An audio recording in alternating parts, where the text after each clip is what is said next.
Your accountant's email says $3.4 million. You're reading it in aisle 6 of an auto parts store, holding a 2-pack of wiper blades. You put the phone back in your pocket.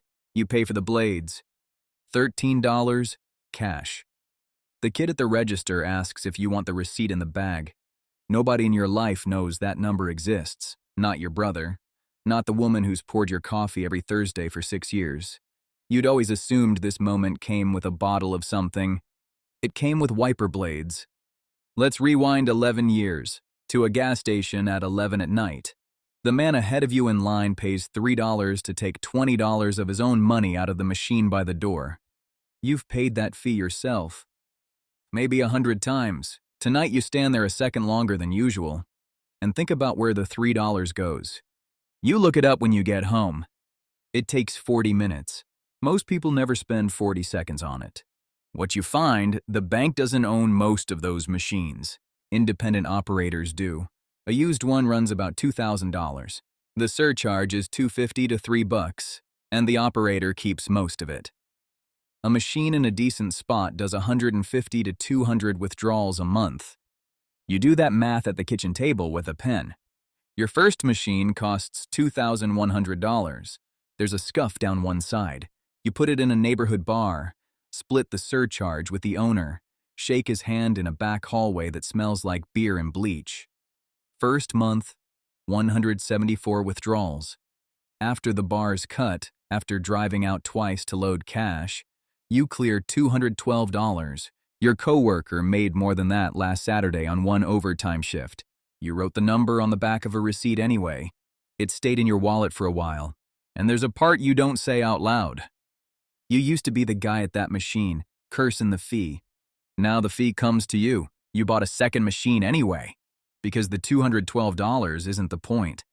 The point is that it showed up without you being talented, connected, or lucky. It showed up because a box sat in the right hallway for 31 days. By year 2, you're running 6 machines and clearing about $1,400 a month. Every dollar goes one of 2 places. The next machine, or an index fund set to buy automatically on the first of the month. Then, your brother moves apartments, and you spend a Saturday hauling his couch into a storage unit that costs him $89 a month. Walking back to the truck, you count the doors. 212 of them on one gravel lot, owned by a retired school teacher. You sit in the truck for a while before starting it. 2 years later, you buy a smaller lot in a town nobody drives through on purpose. 74 doors, $310,000, an SBA loan, and a part-time manager named Ruth who has run the place since before you owned it. It grosses about $62,000 a year. After Ruth, taxes, insurance, and a broken latch every few months, you keep around $34,000.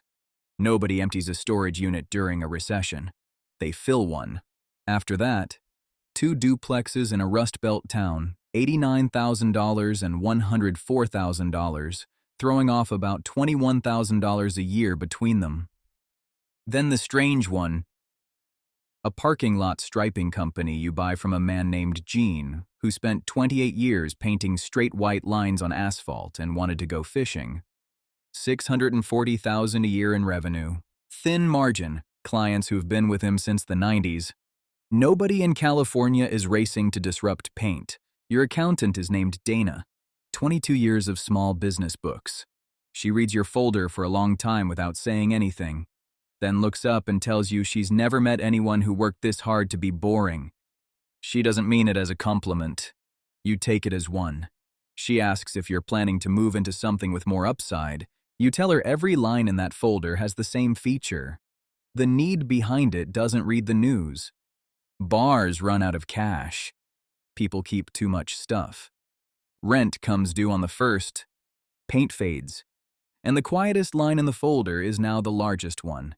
The index fund you've been feeding since the first ATM is worth more than the storage lot and both duplexes combined. You never picked a stock. You never watched it. The machines and the doors and the paint fed it every month, and it kept the money working while you slept. And it did that for 11 years without ever asking you for anything. Your 15-year reunion is in a hotel ballroom with a carpet the color of a bruise. There's a guy from your class in a leased BMW he mentions twice, narrating his trading account to a half circle of people, wearing a watch that costs more than Ruth makes in a year. He asks what you do. You tell him you own some ATMs and a storage lot. You watch his eyes go to the 10-year-old Camry through the window, then to your jacket, then over your shoulder to someone else. He files you under fine and moves on. That's the best thing that happens to you all night. Because people only compete with what they can see. The moment he stopped looking, you got the rest of your life back. Here's the part that gets called modesty and isn't. It's cost control. The average new car payment in America is around $700 a month. Yours is zero, and that exact $700 leaves your checking account on the first and buys shares instead. Not because you're disciplined, because you set it up once and never touched it. Visibility costs on the other end too. The moment people can see money, they stop talking to you and start talking to it. A cousin surfaces. Someone at church has a deck. A brother-in-law needs seed capital for something that just needs a little push. So you keep driving the Camry. It starts every morning and nobody ever asks about it. Then Devin calls. He's had a barbershop for 9 years. Good shop, real chairs, a line on Saturdays. He wants a second location and he needs $45,000, and he asks you the way proud people ask, with 2 apologies built into the sentence. Your assets produce that in about 7 weeks. You could send it from the parking lot before he finished talking and he would never know what it cost you, which is nothing. You don't send it, because money dropped into a business that isn't ready doesn't rescue anything. It buys a bigger version of the same mistake. If the lease has a bad escalation clause, cash just signs it faster. You've watched that happen to other people's friendships.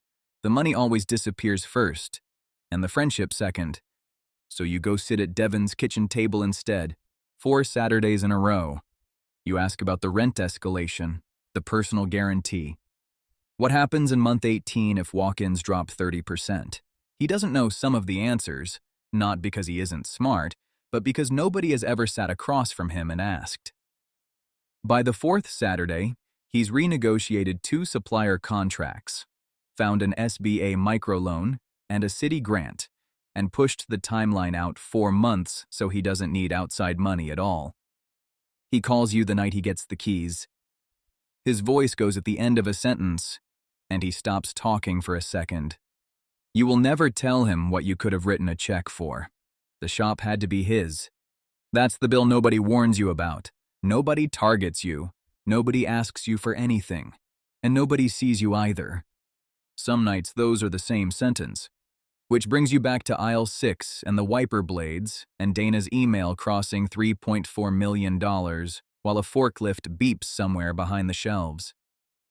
11 years ago, a scuffed ATM in a bar cleared $212 and you wrote it on the back of a receipt.